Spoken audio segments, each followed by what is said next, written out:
We all knew what the expectation were as the playoffs began, and they've only gotten more and more heightened with the injuries. Giannis never came back, Embiid, the Knicks are all banged up. Is it fair to say that if this team doesn't win a championship, anything short of that will be deemed a failure? Oh, yeah, I think it is. Look, you're talking about a team that added Drew Holiday and Kristaps Porzingis in the offseason.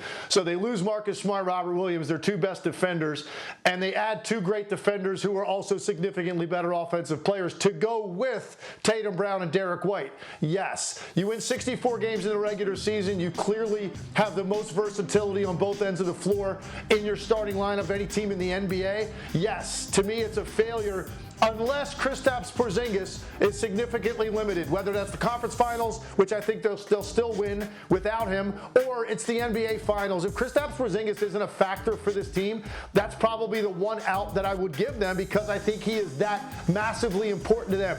But the Boston Celtics not winning a title this year, yes, it would be a failure. When you put a team like this together, Greeny, you're expecting to get it across the finish line regardless of who comes out of the Western Conference. I don't know if they'd be favored in a series with Denver if Denver makes it there the way they're playing. I'm not sure how that's going to look in a couple of weeks, but let's see what happens here the rest of these games because they still have to win some, both teams. The point is that we're already projecting them there. And you were telling me this morning that you ran into some people. What were they saying to you last week at the Combine? I was at the draft Combine in Chicago, and every Western Conference executive and coach I ran into were talking about the playoffs, just saying, man, what would I give to be in the East?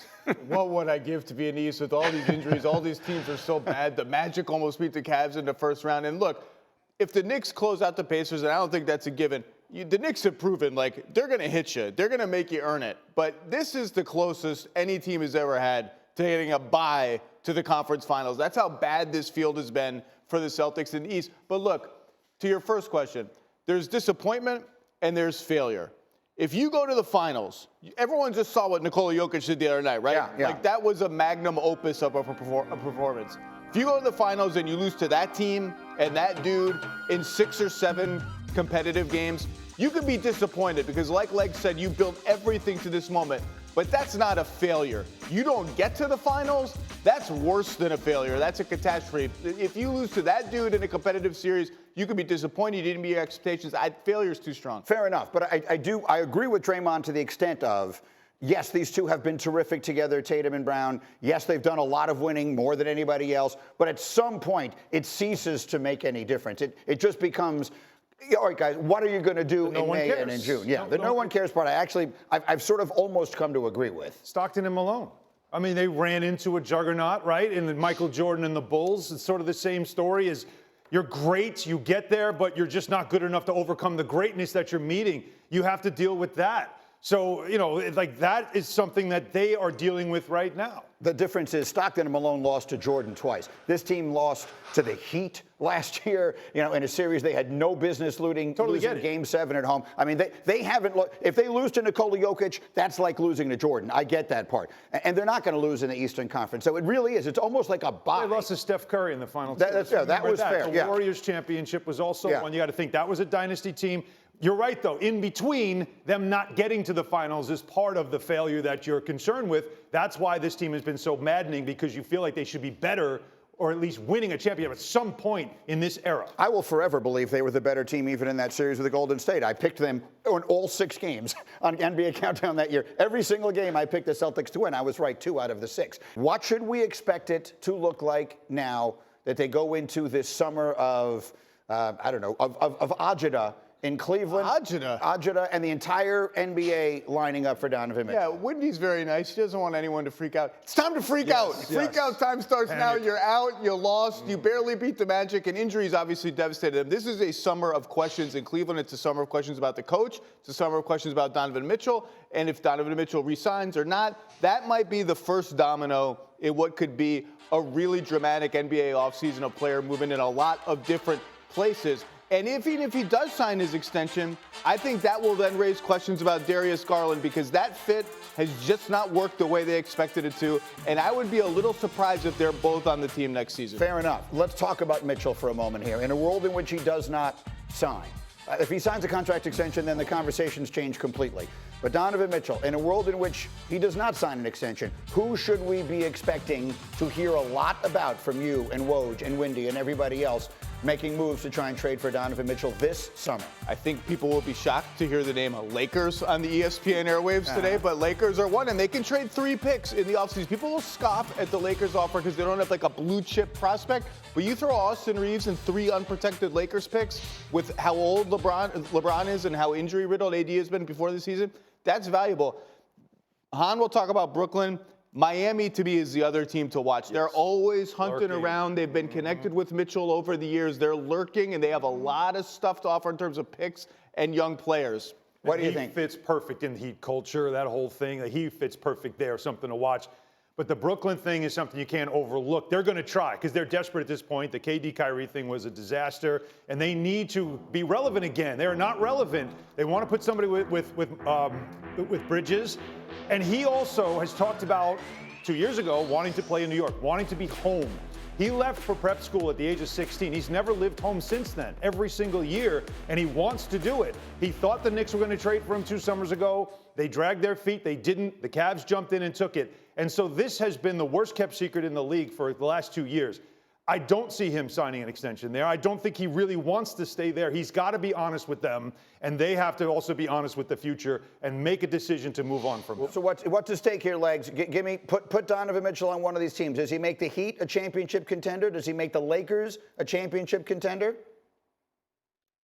Anybody going to any team in the Eastern Conference on this level makes them more of a contender than going to the Lakers. I just think it's funny that the Celtics go out, they add these 2 key guys to go with what they already had. They win 64 games, but we're saying, oh, you know what? Finally, we have a team that can go 6 games with the Nuggets and lose. Like, no, they expected to win a championship, but we add Donovan Mitchell to the Lakers, and now we think they just leapfrog everybody in the West. I just don't see it because all those teams. I don't think anyone thinks that. I do.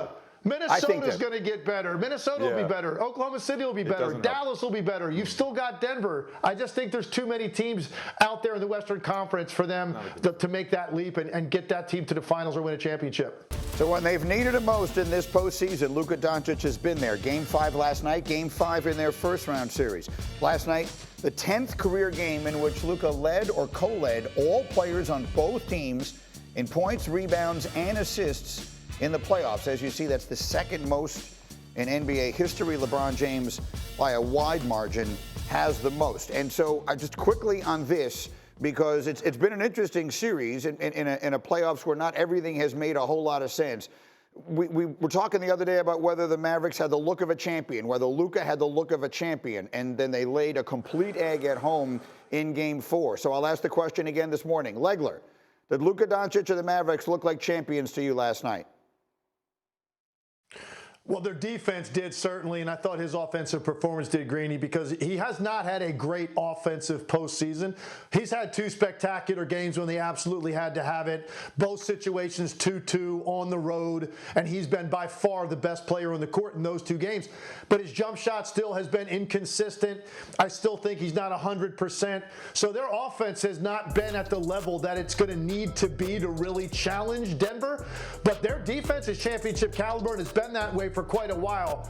They're athletic, they're lively, they're active, and they're physical when they need to be. And you've even gotten Kyrie and Luka buying in to the effort that it's going to be required on that end of the floor. So this is a team in Oklahoma City that averaged 120 points a game in the regular season. They had 92 points last night, in large part because Dallas shut off the lane and they forced them into a jump shot team, and they were 10 for 40 from the three-point line. They could not answer the bell with a lot of pretty good looks, but that was Dallas's game plan all along. So give the Mavericks credit to position themselves to close this series out at home in a similar fashion to what they did in the Clippers series. It's all about Luka, right? I mean, as he has gone, and again, he's not healthy. And at this point of the season, most people or many people aren't.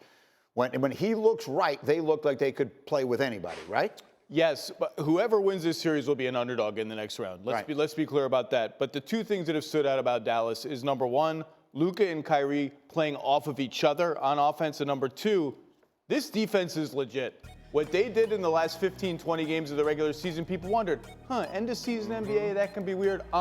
They have strangled Oklahoma City's offense. There is nowhere to go. There are no pathways to good shots. And Luka and Kyrie are doing their part. They've got a bunch of defenders around him, but they are grinding and flying around. If you didn't see the game last night, you might think Kyrie Irving only 12 points in 39 minutes. Well. He had a plus 12, plus minus, doing different things for them. I saw in your notes, these are the nights that make you believe that Luka is what? Going to win a championship at some point in his career, just by the way he can take it to another level. The great ones do that. We just saw Nikola Jokic do it. His team was down 0-2 going on the road, and Jokic went to MVP level and has turned it up a notch to a point where Rudy Gobert as a Defensive Player of the Year is being mocked. Think about that. Jalen Brunson, we saw him do it. He looked like he was done, bad foot and everything else. He turns it up a notch for a 40-point performance to put his team back in control. And Luka, the same exact thing on the road. The magnitude of this game we cannot overlook. I mean, that's a big-time performance for a guy that looked like they were locking him up. The knee was bad. He had every excuse in the book to have a bad finish to this playoffs, and instead, he went 30-point triple-double on the road and did everything. So they're a win away from a conference final.